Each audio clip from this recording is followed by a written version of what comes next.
Now, there are a lot of us not getting a lot of good sleep, but there's one group in particular, you know, new graduates have a lot on their mind. So Sarah Vermunt is here to help us out with what we can do. We're talking about this because these are the anxieties and the questions that so many of us as we go through life. So you've put all of this time and effort into your schooling. Your parents have helped you out, hopefully, maybe not, or you have a ton of loans. You're thinking, now I'm out there in the real world. What am I gonna do? There's a lot of pressure, and there seems to be a lot resting on it. It seems like the stakes are really high. So one thing you say, which I think is crucial advice, is that you are actually not supposed to know what you're doing. Right? Yeah. Get over it. No one knows what they're doing. That's right. So basically through your whole life, up until you graduate from school, you know, you're a young kid, then you go to elementary school, high school, university, or college. So it's all a prescribed path. And then you get out of school and you might freak out a little bit if you realize or think that some people are maybe moving ahead of you, moving faster, they know what they're doing. Maybe you look to the adults in your life and you think, well, they seem to know what they're doing. Yes. And the truth is, none of us actually know what we're doing. Right. We're trying really hard to look like we know what we're doing. Yes. And, you know, from the outside, it might seem like we all know what we're doing.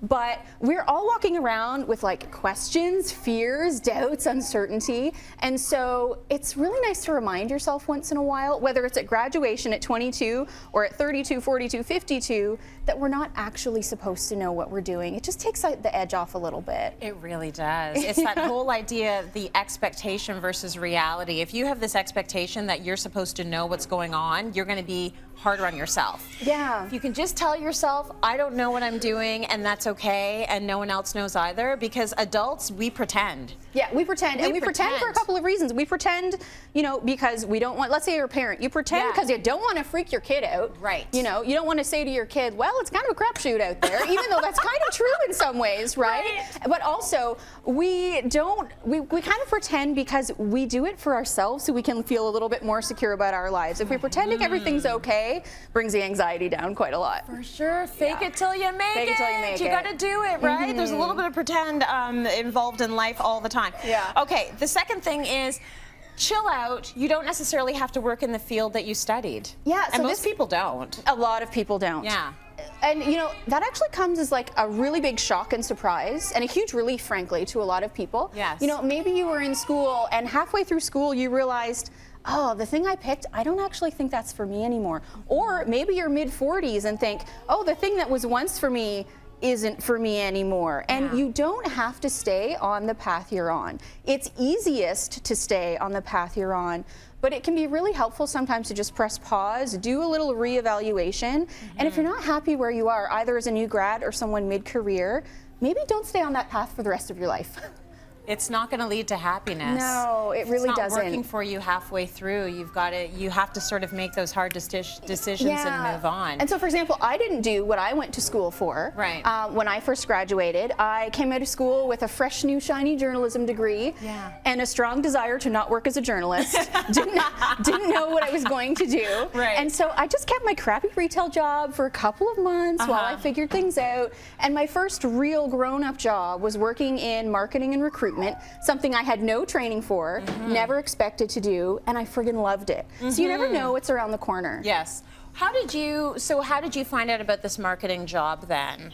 You're at your retail job. Did someone come in that... Just doing a job search. Just a job search. I was just sort of paying attention to sort of like what made me sort of perk up a little bit, even though I wasn't sure what it was I wanted to do. I only paid attention to the job postings that sort of made me sit up a little straighter and made my eyes open up a little bit wider, and ignored the ones that sort of felt like a heavy downer. So do you regret getting the journalism degree? No, I only ask this because a lot of people are thinking, I need to follow the field that I studied because all that time and energy went into that field. You still got something from it, right? I got something for it, and sometimes we forget that college and university is about so much more than purely job preparation. It's about learning how to be an adult, figuring out who you are, developing some skills, and a lot of the skills that any person gets, so for example, when I was in journalism school, they can transfer to other things. You don't have to do exactly what you went to school for. I would almost say school is not about getting a job. College might be, university not so much. Yeah, it depends. Still a big fan Yeah, because of absolutely. the way it trains your brain to be an analytical thinker, and you're going to use that throughout your entire life. So, you know, unlike what my dad said, I know more than just having a good conversation, Daddy. Political science was good because it does teach you a certain way of thinking about governmental systems. It just teaches your brain to think in a certain way. So still do it, but don't think that that's going to lead to the job. Yeah, and don't panic if towards the end of school or a few years after school you decide that you don't want to stay on exactly the path that it's prepared you for. There's so many transferable skills. Right, and there's so many jobs that you've never thought of because Absolutely. you don't even know what's out there. Yeah. What you want to do for your career is probably going to change over time. So this is something that is probably fairly new. But it's the reality now. You might change careers several times in your life. Yeah. I forget what the exact statistic is, but I think most recently people are changing jobs like every 3 to 4 years or so, which, you know, think of a generation ago, that was certainly not the case. So this is a new thing. Yeah. And on the one hand, you know, it's kind of tricky to go to school, plan for something while knowing that you're probably going to change your mind at some point. But it's unavoidable because we're human and we're going to change and evolve and grow over our lives. At least we hope we're going to. Right. And so it's really natural that your interests and what you want to do for work would actually change and evolve and grow as well. That's true. Now, for those of us who are planner control freaks, raising my hand here, this is actually really stressful. Like I kind of, even as a career coach, I kind of hate knowing that what we choose might change over time. I don't know if I'll be doing this work in 10 years. But on the other hand, it's way less pressure. Yes. Yeah. That's true. You don't have to stay in it forever. Yeah, you don't have to plan out your entire life.